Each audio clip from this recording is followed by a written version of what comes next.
Bonjour, j'ai l'honneur et le plaisir de recevoir Michel Akawi-Hourani dans mon émission Maskilo, une émission entièrement dédiée à la culture sur yallamagazine.com.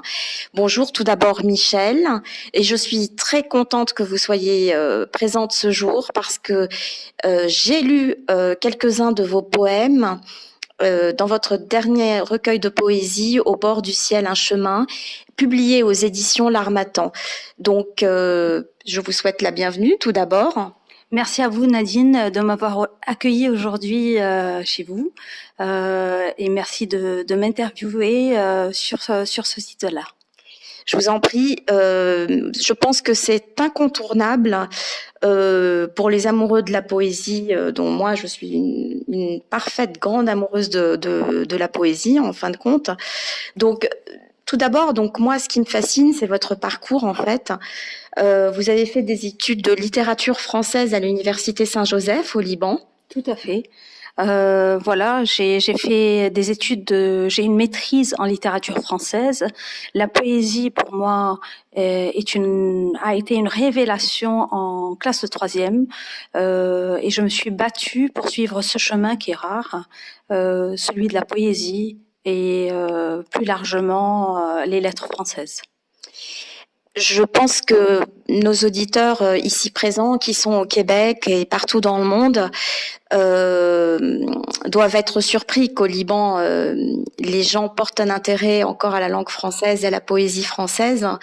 Mais je pense qu'il y a une effusion culturelle au Liban et un véritable amour de la francophonie finalement. Ah oui, c'est sûr. Et heureusement que la francophonie existe encore.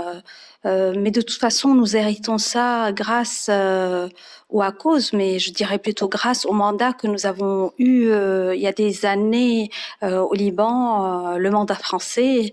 Et donc, c'est dans notre culture, je dirais même, c'est dans notre sang, l'amour de la langue française.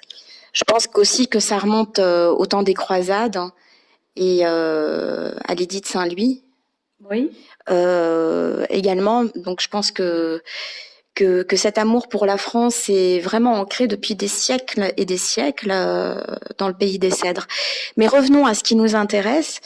Michel, donc vous avez fait vos études de littérature et vous avez été professeur de lettres à l'université de la Princesse Nour à Riyad, puisque c'est là-bas que vous vivez.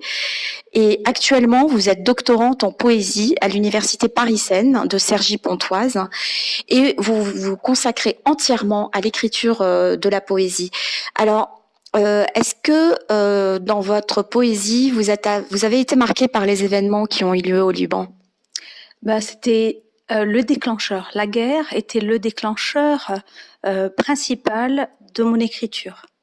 Avoir été sensibilisée à la poésie, ce n'est que par les mots que j'ai pu guérir les mots, MAUX évidemment, de la guerre et de toutes les conséquences de la guerre.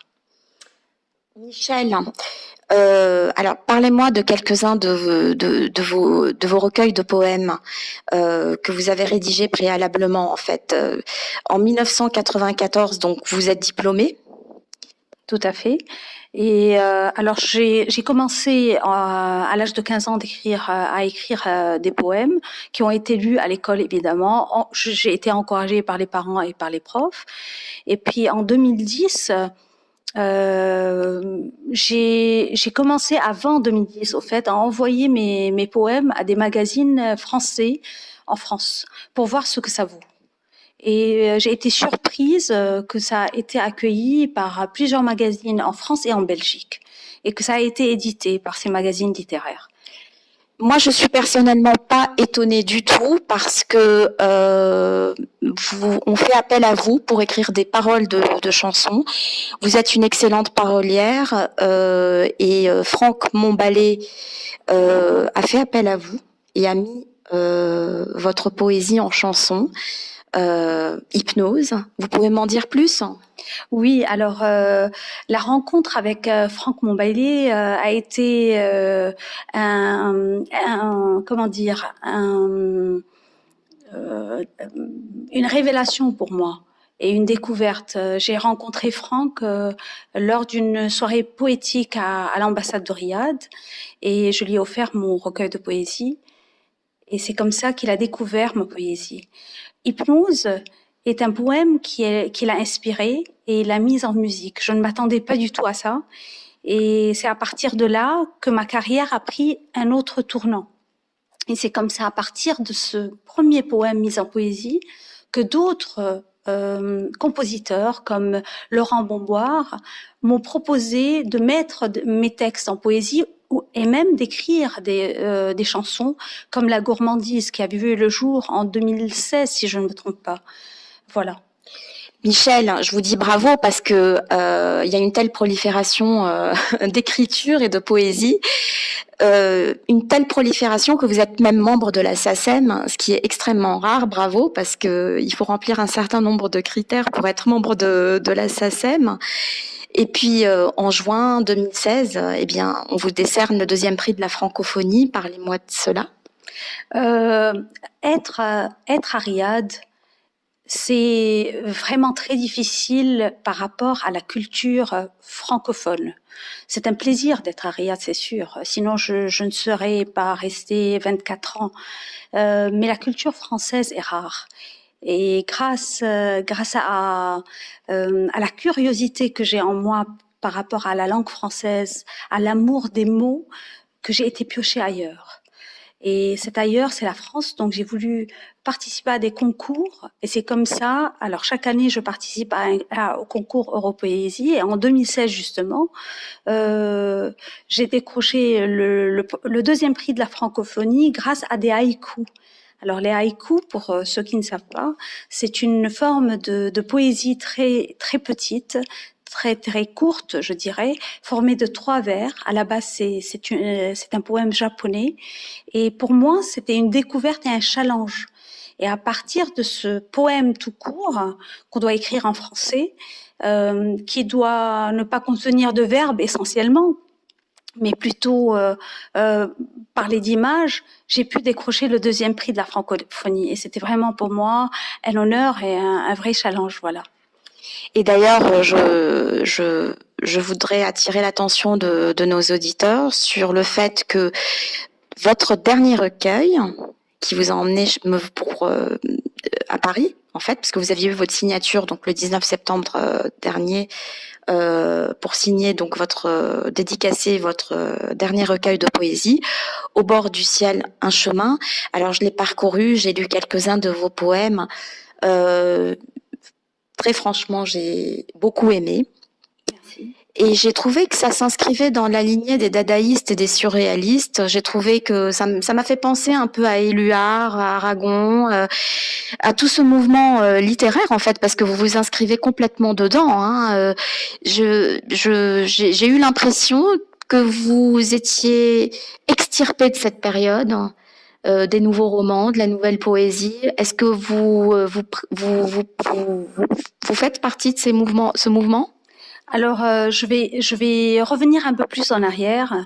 Ayant fait des études de littérature française classique, j'étais d'abord inspirée par tout le courant classique de la poésie allant de Lamartine jusqu'à Baudelaire. Donc, mes premiers poèmes, Empreintes d'une vie, par exemple, il y a des poèmes en vers, des alexandrins, c'était rythmé, etc. Et au fur et à mesure que les années passaient et que je lisais encore plus de la poésie contemporaine, j'ai été justement influencée par René Char, par Paul Éluard. Et cette poésie m'a parlé. Et c'est comme ça que je suis arrivée à écrire de la poésie en prose. Et pour moi, ce n'est plus la rime qui compte, mais c'est comment jongler les mots et marier les contrastes des mots et en ressortir des images qui n'existent pas, qui peuvent éblouir et toucher la corde la plus sensible des cœurs. Alors moi j'ai beaucoup aimé justement vos poèmes et je trouve que en effet ils sont très profonds. J'ai beaucoup aimé Couchant, par exemple. Vous pouvez peut-être nous le lire. Volontiers. Couchant. Le le crépuscule se déplie comme un éventail timide sur la face narcissique de la mer. C'est magnifique. Choisissez-en un que vous aimez.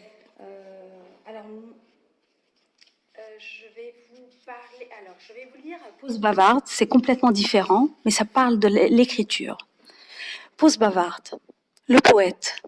Qu'est-ce qu'un poète? Un vagabond d'une muse sans repos. Un sculpteur voûté sur un arc-en-ciel. Un trapéziste aux cordes célestes invisibles. Un jongleur de mots. Un fou de sensations imagées. Un mendiant en quête de l'au-delà. Un drogué d'immortalité. Un enfant aux bras chargés de rêves. Un oiseau sur le mur d'un peintre. Un fantôme d'inspiration froissée entre deux pages. Une douleur cinabre qui se pare de mots. Un soupir perdu dans les méandres des émotions. Des sons somnambules qui perdent la tête. Un tout, un rien, un petit rien, de rien du tout.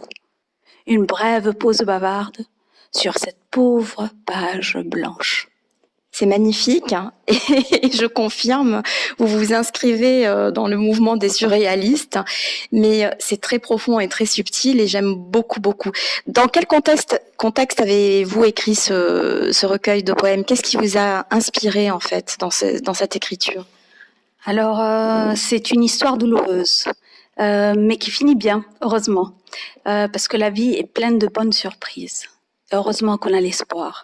Alors, Au bord du ciel, un chemin a été écrit pour ma fille Nour, qui a failli partir vers un autre monde. Elle a fait un accident presque mortel, et c'est une miraculée. Et donc, ce recueil prend source dans le cœur d'une mère qui a le pressentiment que quelque chose va arriver. Et tout cet été de 2000, il y a 3 ans, on est en 2019, 2016 je dirais. Voilà, en 2016, tout l'été, avant l'accident, j'avais un pressentiment qu'il y avait quelque chose qui allait s'abattre et changer notre vie. Et donc j'ai commencé à écrire Pressentiment. Je vais vous le lire, c'est un poème qui traduit ma peur, tout à fait. Pressentiment. Comme en pente douce, la peur se couche sur le cœur. La plume de l'insouciance s'éparpille dans l'éphémère. Le malheur, ombre rapide et lâche, s'abat d'un coup, éclabousse la chair, telle une conspiration injuste, mais savante, qui rouille les larmes. Et l'étoile noire s'éveille la nuit pour cracher au pressentiment l'impuissance du monde. C'est très profond et très, en fait, il est complètement imbibé de peur. Tout à fait. C'est un poème qui ne voit que du noir. De l'angoisse. Et de l'angoisse. Et c'est le pressentiment dans mon cœur qu'il y avait quelque chose qui se préparait. Mais heureusement, les cieux en ont décidé autrement. Et nous, heureusement, on est sortis, vraiment, c'est une miraculée. Et voilà, le recueil a pris vie dans ça. Et c'est pourquoi c'est un recueil qui n'est pas noir. Il y a certains poèmes, 2 ou 3, mais le reste, c'est un hymne à la vie. Donc justement, on va terminer sur une touche positive. Vous allez me lire le poème de la nuit que j'aime beaucoup. Il n'y a aucun verbe dans ce poème. C'est juste magnifique.